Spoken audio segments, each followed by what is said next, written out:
7 cures of a lean purse.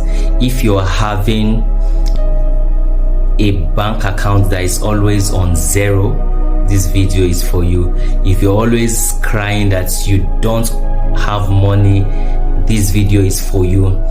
And you're always saying where all the money is going to, this video is also for you. Remember, my aim is to help young people create a wealth that will outlive them. How am I going to achieve that? By sharing quality information that has the capacity to transform their financial life if they pay attention to it. My video is always there in YouTube, in other social media platforms for you to watch over and over and over and over again. So what I'm doing this period is actually share some of the financial principles that has helped me, grow, that has also increased my capacity with you. I learned it from different books, but this time around I'm sharing it with you from the richest man in Babylon. I've touched in the first series, chapter 1. I'm currently in chapter 2, which is the 7 cures for a lean purse. In this video, I'll be able to just share with you just one cure for a lean purse. A lean purse there simply means when you are always crying that you don't have money, which is always something everyone is crying. There is no money, there is no money, there is no money. But the fact remains that we've not really paid attention to our finances. That's why we're actually having problem with it. Now I'm going to be sharing with you one of the cure. But how did it all started from chapter 2? It all started when King Sargon came back from war. He has finished defeating the Almites, so he now came back. So when he came back, his counselor now walked up to him and said, "Long live my king, there is a problem in the land." And he was like, what was the problem? Like, what happened?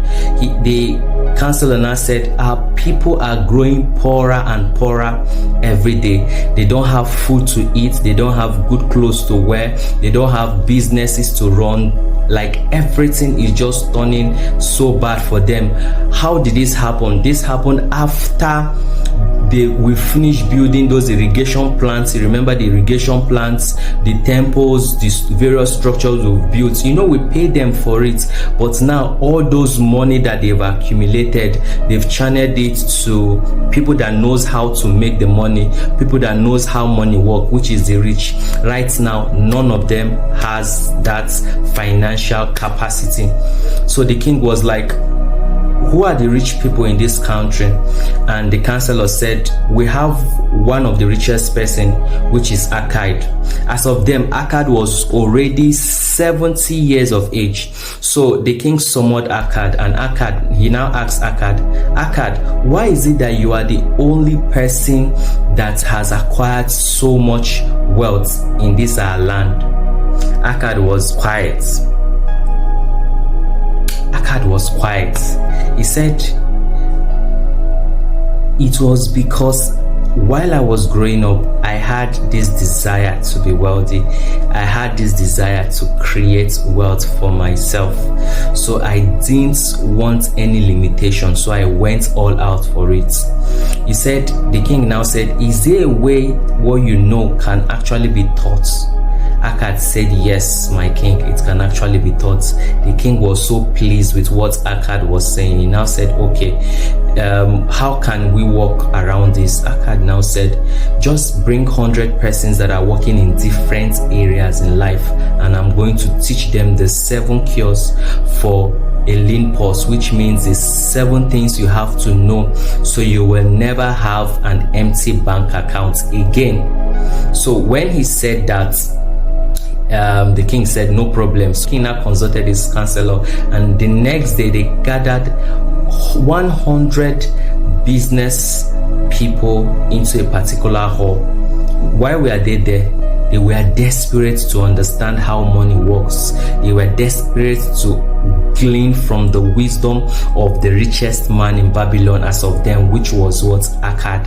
Akkad came in quietly into the hall and was like, very quiet, and they now introduced him that Akkad was here. Everybody was now roaring and saying yes. So when Akkad now came in, he now said, who among you wants to be rich? Everybody raised their hands. He now pointed to one person at the back and said, young man, what do you do? He said, I inscribe on stones. That's all I do. But after I've earned a particular small amount, before the next day I've exhausted it, nothing again is remaining for me.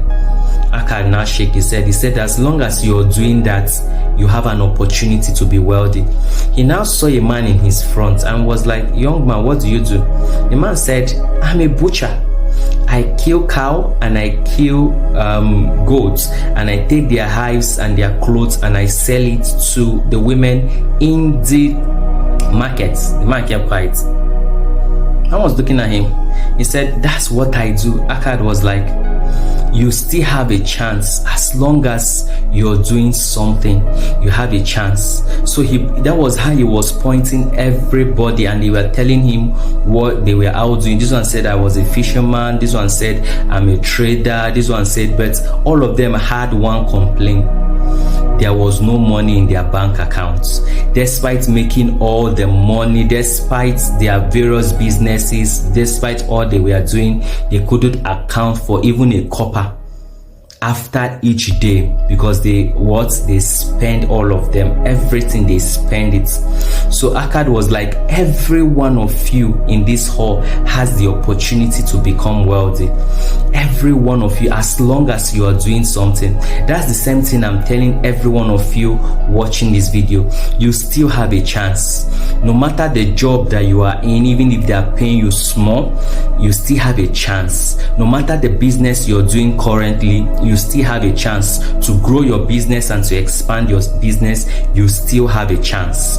You still have a chance. It's not time for you to give up. You still have a chance. That was what Akkad was telling 100 of them, because he pointed each and every one of them and asked them what they were doing. None of them were actually a multi-millionaire or a billionaire. All of them they all started from small. They didn't have anything. They were not doing much. But after he has finished teaching them the 7 cures for lean pulse, after some years, 100% of them became very rich.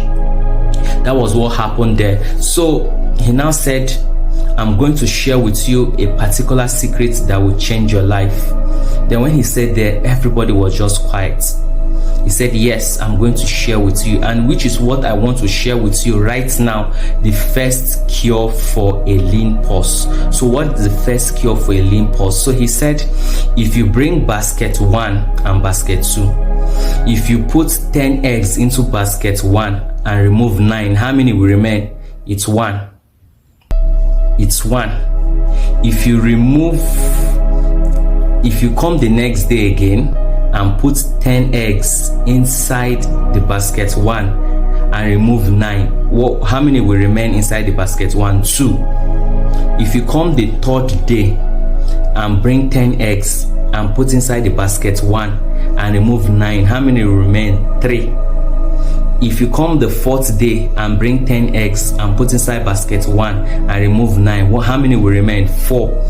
So every day you do this consistently, the eggs in basket 1 increases without you knowing, because you're only removing 90% from what you are putting.